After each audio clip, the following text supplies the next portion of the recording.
The world today faces the looming threat of a financial crisis originating in China. Many experts, however, believe that China's current downturn will either recover soon or lead to a slow, prolonged stagnation, not a sudden collapse. But in 2008, we also believed that housing prices across the United States would never fall all at once. That subprime mortgages were safe. Were they? To understand where things are really headed, we need to look at the true roots of China's problems. In this video, we'll explore how China's crisis is unfolding and what impact it may have on the rest of the world. To understand the crisis, we must first look at China's real estate market. Today, there are over 90 million vacant homes in China. Despite this, housing prices remain high with no sign of a bubble bursting. This is partly due to the East Asian belief that real estate is a safe asset and the speculative frenzy that comes with it. But the real issue goes deeper. China's political and economic systems are deeply intertwined. Most major Chinese companies are state-owned or under the control of the Communist Party. In fact, over 72% of private enterprises in China have a Communist Party office embedded within them. This means that in China, politicians are business leaders and business leaders are politicians. The government is the corporation and the corporation is the government. If that sounds like a recipe for disaster, your instincts are right. Let's go back to real estate. Many high-ranking officials in China have accumulated large numbers of properties, sometimes hundreds, often obtained through bribes or embezzlement. Now think about the kinds of policies these officials are likely to support. Of course, ones that inflate property prices. On the surface, China's housing policies claim to control the bubble. But in reality, they aim to prevent prices from falling. The housing bubble and empty apartments are symptoms. The real problem is that the people writing the policies are the same ones who benefit from them. When policymakers can profit from their own policies, they have strong incentives to use public power for private gain. And that's exactly what's happening. Let's shift gears for a moment. Domestic demand in China is collapsing. Unemployment is soaring. Working conditions are appalling. Ever heard that getting to work at 6 a.m. and leaving at 9 p.m. is considered a benefit? In China, that's normal. And yet, workers have no bargaining power. While Chinese products compete globally within China's labor market, the government is effectively a monopoly.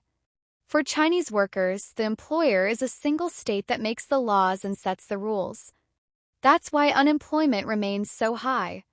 Employment decisions are made based on where company profits peak, not where human well-being is maximized. In short, China's core problem is a system that breeds inefficiency and incentives that reward it.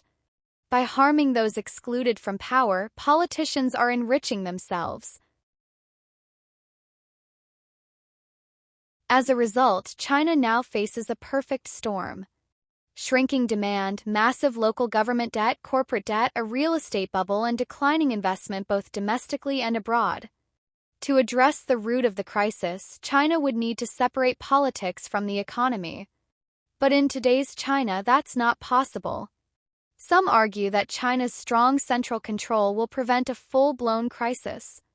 But in truth, that control is the problem. Put simply, China is caught in a vicious cycle. Government interference causes inefficiencies, so more interference is introduced to fix them.